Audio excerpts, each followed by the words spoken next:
একজন সহজ সরল বোকা লোক যে কিনা তার সরলতার জন্য তার কর্মস্থলে এবং তার বন্ধু বান্ধবদের মাঝে চরম অপমানিত হতেন। সবাই তার এই সরলতার সুযোগ নিয়ে তাকে অপমান করত, তাই সব সময় লোকটির মন খারাপ হয়ে থাকত। তার নিজের কাছে মনে হতো যে সে হয়তো অনেক ভীতু একজন মানুষ, আর তাই সে কখনোই কোনো কিছুরই প্রতিবাদ করতে পারবে না। এগুলো ভাবতে ভাবতে একদিন সে রাস্তা দিয়ে বাইক নিয়ে যাচ্ছিল, আর ঠিক সেই মুহূর্তেই ওই রাস্তা দিয়ে দামি গাড়িতে করে আসা উশৃঙ্খল তিনটি ছেলে মেয়ে ওর হোন্ডায় ধাক্কা মেরে বসে। ও হোন্ডা নিয়ে মাটিতে পড়ে যায়। তখন ওই গাড়ি থেকে একটি ছেলে নেমে ওর সামনে এসে ওকে কোনো সরি না বলে উল্টো ওকে একটা চড় মেরে বসে আর গালাগাল দিয়ে সেখান থেকে চলে যায়। এবার এই ঘটনার পর এই বোকা ছেলেটা তার সঙ্গে হওয়া অপমান আর সহ্য করতে পারে না, তাই এবার এই বোকা লোকটি ওই তিনজন উশৃঙ্খল ছেলে মেয়েদের শাস্তি দেওয়ার সিদ্ধান্ত নেয়। এরপর কি হয় আর সেটা জানার পর আপনারও ভালো লাগবে। মুভির শেষটা মিস না করে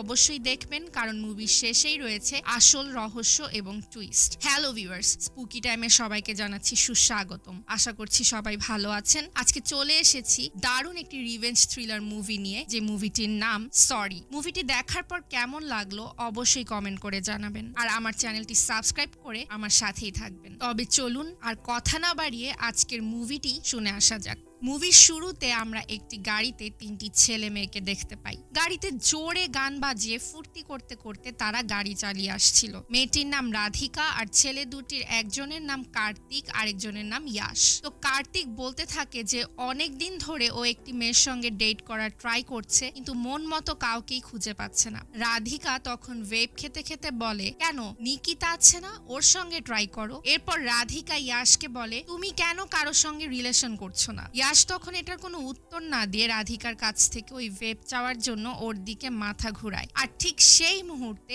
ওদের গাড়ির অপর সাইড থেকে আসা একটা হোন্ডার গায়ে গাড়িটি লেগে যায়। একে তো স্পিডে গাড়ি চালাচ্ছিল ওরা, তার উপর ভেতরে অনেক জোরে মিউজিক প্লে হচ্ছিল, তাই অপর সাইড থেকে আসা যে হোন্ডা আসছিল সে অনেক হর্ন দিলেও ওরা সেই হর্নের আওয়াজই শুনতে পায়নি। এবার ওরা গাড়ি থেকে নেমে গাড়ির সামনে এসে চেক করে দেখে যে ওদের গাড়িতে বেশ অনেকখানি ডেন্ট পড়ে গেছে। এটা দেখে কার্তিক বেশ রাগ হয়ে যায়। ওইদিকে আমরা দেখতে পাই বাইক থেকে পড়ে যাওয়া লোকটি উঠে দাঁড়ানোর চেষ্টা করছে। তখন ইয়াশ ওই লোকটির সামনে এসে দাঁড়ায় আর লোকটিকে গালি দিয়ে বলে, দেখে চলতে পারিস না। এই লোকটির নাম ছিল রাহুল। রাহুল তখন বলে, ভাই একে তো ভুল করে তুমি রং সাইড দিয়ে গাড়ি চালিয়ে এসেছো, তার উপর একজন মানুষের গায়ে গাড়ি উঠিয়ে দিয়েছো। কোনো রকম সরি না বলে উল্টো তুমি আবার ওই মানুষটাকেই গালি দিচ্ছ। এবার এই কথা শুনে ইয়াশ রেগে গিয়ে ওর সামনে এসে রাহুলকে একটা চড় মেরে বসে আর ওর কলার ধরে টানা হেঁচড়া করতে থাকে। রাহুল তো এমনিতেই বোকা, তার উপর এই ঘটনার পর ও আরো ভয় পেয়ে যায়। ইয়াশ ওকে আরো কিছু করতেই নিবে, ঠিক সেই মুহূর্তেই গাড়ির জানালা দিয়ে বের হয়ে রাধিকা ইয়াশকে বলে, আরে কি ফালতু টাইমে সময় নষ্ট করছো, ছাড়ো ওকে, চলে আসো। আর এই কথা শোনার পর ইয়াশ রাহুলকে একটা ধাক্কা মেরে ছেড়ে চলে যায়। বোকা রাহুল হতভম্ব হয়ে কান্না করতে করতে ওদের দিকে তাকিয়ে থাকে। কি করবে বেচারা কিছুই বুঝে উঠতে পারে না। এই পর্যন্ত রাহুল অনেক অপমানিত হয়েছে, অফিসে বন্ধুদের কাছে, গার্লফ্রেন্ডের কাছে। সেদিন রাতে এই সব কিছুই একটা দুঃস্বপ্নের মতো রাহুলের স্বপ্নে এসে দেখা দেয়, আর এগুলো দেখে রাহুল ঘুম থেকে আঁতকে উঠে। এবার রাহুল বিছানা থেকে উঠে সাইড টেবিল থেকে ডায়েরিটা বের করে সেদিন সকালের ওই গাড়িটির নাম্বারটি ওই ডায়েরিতে লিখে রাখে। এরপর ফ্রেশ হয়ে কফি হাতে জানালার সামনে দাঁড়িয়ে রাহুল কিছু একটা ভাবতে থাকে। তারপর রাহুল বাসা থেকে বেরিয়ে যায়, চলে যায় একটি লোকের কাছে, আর সেই লোকের কাছে গিয়ে সেই দিনের ওই গাড়ি কার নামে রেজিস্ট্রেশন করা হয়েছে সেটাও খুঁজে বের করে। এরপর রাহুল ওর বাইকে করে একটি রাস্তা ধরে যাচ্ছে। হঠাৎ ওর চোখে পড়ে একটি পরিত্যক্ত ফ্যাক্টরি। ও তখন বাইক ঘুরিয়ে আবার ওই ফ্যাক্টরিটা ভালোভাবে দেখে। এরপর সেখানে দাঁড়িয়ে থাকা দুটি লোকের কাছে এই ফ্যাক্টরি সম্বন্ধে জানতে চায়। লোকগুলোর কাছে গিয়েও বলে, ভাই ফ্যাক্টরিটায় কি এখন কোনো কাজ হয় না? লোকগুলোকে বলে, কেন, আপনি কি করবেন সেটা জেনে? রাহুল তখন বলে, না আসলে আমাদের কোম্পানি এরকম একটা ফ্যাক্টরি খুঁজছে, তাই আমি এটার বিষয়ে কিছু ইনফরমেশন জানতে যাচ্ছিলাম। লোকগুলো তখন বলে, না এই ফ্যাক্টরিটা অনেক দিন ধরে খালি পড়ে আছে, আর এখানে কেউ তেমন আসে না, মালিকও শহরে থাকে। রাহুল তখন বলে, আমি কি ফ্যাক্টরিটা ভেতরে গিয়ে দেখতে পারি? লোকগুলো তখন রাহুলকে ফ্যাক্টরির ভেতরে যাওয়ার অনুমতি দেয়। এরপর রাহুল একাই ওই ফ্যাক্টরির ভেতরে গিয়ে সেখানে বসে ইনস্টাগ্রামে একটি মেয়ের ফেক আইডি বানিয়ে এরপর কিছু সুন্দর কথা লিখে ও প্রথমে ইয়াশকে ইয়াশকে ফ্রেন্ড রিকোয়েস্ট পাঠায়, আর সুন্দর মেয়ে দেখে সঙ্গে সঙ্গে ইয়াশ ওর ফ্রেন্ড রিকোয়েস্ট অ্যাকসেপ্ট করে ফেলে। এরপর রাহুল ওই মেয়ের আইডি থেকে ইয়াশকে আবারও মেসেজ পাঠিয়ে লিখে, তোমার সঙ্গে আমার দেখা করা অনেক জরুরি, কিন্তু এই মুহূর্তে আমার বাবা বাসায়, তাই আমি একটা সেফ প্লেসে তোমার সঙ্গে দেখা করতে চাই। ইয়াশও এই কথা শুনে খুশি হয়ে যায়, ও সাথে সাথে জানতে চায় যে কোথায় দেখা করবে। তখন রাহুল এই ফ্যাক্টরির ঠিকানায় আসতে বলে। এরপর ইয়াশ একটু দেরি না করে কিছুক্ষণ পরই ওই ঠিকানায় চলে আসে। ফ্যাক্টরির ভেতরে ঢুকে ইয়াশ দেখতে পায় ভেতর থেকে গানের আওয়াজ আসছে। ও যখনই আরো ভেতরে ঢুকে ঠিক সেই মুহূর্তেই পেছন থেকে রাহুল একটা কাপড় নিয়ে এসে ইয়াশের মুখ চেপে ধরে। কিছুক্ষণের মধ্যে ইয়াশ অজ্ঞান হয়ে যায়। জ্ঞান ফিরতে ইয়াশ দেখতে পায় ওর 2 হাত রশির সঙ্গে বাঁধা, আর সামনে বসে আছে রাহুল। প্রথমে ও রাহুলকে চিনতে পারে না, আর তাই বারবার জিজ্ঞেস করতে থাকে যে ওকে কেন এখানে এইভাবে বেঁধে রাখা হয়েছে। এগুলো বলে ও রাহুলকে গালাগাল করতে থাকে ওকে ছেড়ে দেওয়ার জন্য। সেই মুহূর্তে রাহুল ইয়াশকে বলে, কি আমাকে চিনতে পারোনি? কিভাবে চিনবে? তোমাদের মতন ছেলেদের কাজই তো আমাদের মতন সহজ সরল ছেলেদেরকে বিনা কারণে বুলি করা। তোমাদের মতো ছেলেরা সব জায়গায় থাকে, স্কুলে, অফিসে, রেস্টুরেন্টে, সব জায়গায়। তোমাদের কাজই শুধু আমাদেরকে পাঞ্চিং ব্যাগ হিসেবে ইউজ করা, নিজেদেরকে স্মার্ট দেখিয়ে আমাদের মতো সহজ সরল ছেলেদেরকে নিচু করা। আমার পুরো জীবনটা এরকমই হয়ে গেছে। প্রত্যেকদিন কাজে যাও, এরপর তোমাদের মতন মানুষের কাছে বুলিড হও, আর বাসায় ফিরে আসো। এইভাবেই চলছিল আমার জীবন, কিন্তু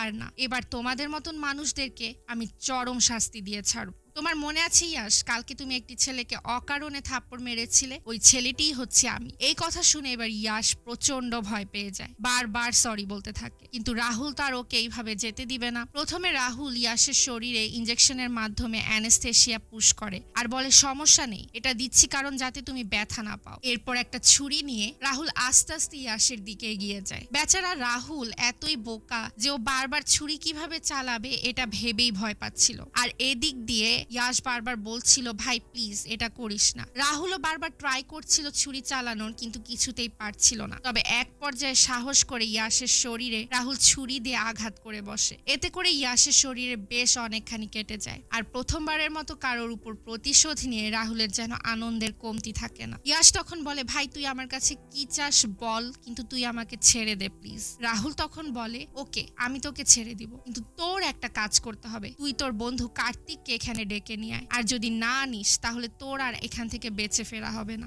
ভয় পেয়ে তখন ইয়াশ ওর বন্ধু কার্তিককে কল দেয় এবং ওকেও একই রকম মিথ্যা কথা বলে এই জায়গায় আসতে বলে। কিছুক্ষণের মধ্যেই কার্তিক গাড়ি নিয়ে সেখানে চলে আসে, আর ফ্যাক্টরির ভিতর আবারও পেছন থেকে রাহুল এসে কার্তিকের পিছে দাঁড়ায়। কার্তিক যখনই পিছন ফিরে রাহুলের দিকে তাকায়, ঠিক সেই মুহূর্তেই রাহুল একটা কাচের বোতল উঠিয়ে কার্তিকের মাথায় বাড়ি মেরে বসে। এর ফলে কার্তিক মাটিতে পড়ে যায়। রাহুল আবারও পেছনে তাকিয়ে দেখতে পায় কার্তিকের সঙ্গে রাধিকা ওইখানে এসেছে, আর এই দৃশ্য দেখে রাধিকা ভয় পেয়ে ওদের দিকে তাকিয়ে থাকে। রাহুল রাধিকাকে দেখে বলে, বাহ তুমিও চলে এসেছো, ভালোই হয়েছে। পরের সিনে আমরা দেখতে পাই তিনজনকে এবার একইভাবে বেঁধে রেখেছে রাহুল, এবং ইয়াশের মতোই রাহুল রাধিকা ও কার্তিককেও একই রকম ভাবে অ্যানেস্থেশিয়া পুশ করে। ওরা তখন অনেক কান্না করে বারবার বলতে থাকে ওদেরকে ছেড়ে দেওয়ার জন্য। এক পর্যায়ে ওদের দুজনকেও ছুরি দিয়ে শরীরের একটা অংশে আঘাত করে। ওরা সবাই তখন কাঁদতে কাঁদতে রাহুলের কাছে ক্ষমা চায়। রাহুল এবার হাসতে হাসতে বলে, আমার আজ খুব আনন্দ হচ্ছে, কারণ আমার কাছে মনে হচ্ছে আমি এখন অনেক স্ট্রং একজন মানুষ। তোমরা যদি সরিটা কালকেই আমাকে বলে দিতে তাহলে হয়তো আজকের দিনটা দেখতে হতো না। এই কথা বলে রাহুল ইয়াশের সামনে গিয়ে জোরে একটা কষিয়ে চড় মারে ইয়াশকে। এরপর রাহুল বলে, বাস অনেক হয়েছে, এবার আমার অফিসে যাওয়ার সময় হয়ে গেছে, তোমরা তাহলে এখানেই থাকো, আমি চললাম। ওরা তখন বারবার রিকোয়েস্ট করে ওদেরকে ছেড়ে দেওয়ার জন্য। রাহুল তখন বলে, সমস্যা নেই, তোমরা ভয় পেও না, আমি চাবি এখানেই রেখে যাচ্ছি। তোমরা তো অনেক স্মার্ট ছেলে মেয়ে, তাই না? তো অবশ্যই তোমরা এখান থেকে বেরো হতে পারবে। আর খুব ভালো লাগলো আজকে তোমাদের সাথে দেখা করে, যদি কোনো ভুল করে থাকি তাহলে ক্ষমা করে দিও। এইসব কথা বলে রাহুল সেখান থেকে চলে যেতে নেয়, কিন্তু তার আগে ও আরো একটা কাজ করে যায়, আর সেটি হচ্ছে ওদের তিনজনের পায়ের কাছে মধু ঢেলে দিয়ে যায়, যাতে করে পিঁপড়া এসে ওই মধু খেতে খেতে ওদের গায়ে উঠে যায়। রাহুল সেখান থেকে বের হয়ে যায় এবং যাওয়ার আগে ওদেরকে একবার সরিও বলে যায়। আর এই দৃশ্যটার সাথেই সরি নামের এই দারুণ রিভেঞ্জ থ্রিলার মুভিটিও এখানেই শেষ হয়। আসলে এই মুভিটির দ্বারা সমাজের ওইসব মানুষদেরকে চিহ্নিত করা হয়েছে যারা এই সব সহজ সরল মানুষগুলোকে বিনা কারণে টর্চার বা বুলিং করে। সমাজে প্রতিনিয়ত অফিস, স্কুল, কলেজ, ইউনিভার্সিটি কিংবা বন্ধুদের আড্ডায়, এমনকি আত্মীয় স্বজনদের মধ্যেও এরকম সহজ সরল বোকা অসহায় মানুষগুলো বিভিন্নভাবে বুলিং এর শিকার হয়। আর এরপর তারা মানসিকভাবে দুর্বল হয়ে যায় অথবা বেছে নেয় হীনমন্যতার কারণে আত্মহত্যার মতো ভয়ঙ্কর রাস্তা। তাই এই মুভিটি দিয়ে আমাদেরকে এটাই বোঝানো হয়েছে যে কখনো মানুষকে দুর্বল ভেবে তার উপরে শক্তি প্রয়োগ করা যাবে না এবং তাকে বুলিংও করা যাবে না। কারণ মনে রাখা ভালো, যদি তুমি কোনো দুর্বল মানুষের উপর তোমার শক্তি প্রয়োগ করো তাহলে তুমিও ওই মানুষটি থেকে বেশি দুর্বল। তো এই ছিল আজকের মুভির এক্সপ্লেনেশন। মুভিটির এক্সপ্লেনেশন কেমন লেগেছে তা আমাদেরকে অবশ্যই কমেন্ট করে জানাবেন, এবং যারা যারা আমাদেরকে এখনো সাবস্ক্রাইব না করে শুনছেন তারা এখনই সাবস্ক্রাইব করে ফেলুন। কথা হবে আবার নেক্সট এপিসোডে নতুন কোনো মুভির এক্সপ্লেনেশন নিয়ে। Till then, don't forget to subscribe our channel and stay with us.